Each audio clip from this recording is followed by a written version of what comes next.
بھی پوری کرنے کی توفیق آمین۔ فتویٰ لکھنے میں، فتویٰ جاری کرنے میں یہ اصول ہے فتویٰ کا کہ اس میں جلد بازی نہ کی جائے، اس میں احتیاط برتی جائے۔ ہمارا مفتی بورڈ ہے جو ڈسٹرکٹ رجوری نہیں بلکہ صوبہ جموں میں ماشاءاللہ مفتی غلام محی الدین صاحب کی سربراہی میں کام کر رہا ہے، مفتی غلام رسول صاحب اور ہمارے دیگر ہم سب لوگ اس کے ممبر ہیں، شامل ہیں اس میں۔ خاص کر ساری اپنی کام مصروفیات کو چھوڑ کر مولانا غلام رسول صاحب، مفتی غلام محی الدین صاحب رات و دن ایک کرتے ہیں اور یہ اس میں کام کر رہے ہیں، اور جو جھگڑے کورٹ میں حل نہیں ہوتے ہیں وہ یہ لوگ کورٹ حل کرتے ہیں۔ ایک بات میری یاد رکھیں آپ، فتویٰ جو ایک بادشاہ وقت کے لیے ہوتا ہے وہ ایک عام سائل کے لیے بھی ہوتا ہے،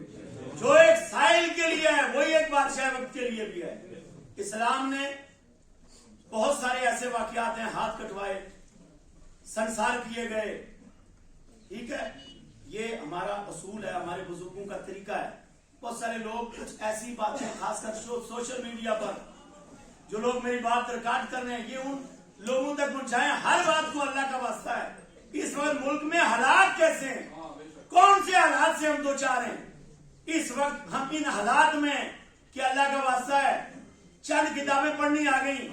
تو آپ لوگ ایک دم جناب والا سوشل میڈیا پر چڑھ جاتے ہو، جو منہ میں آتا ہے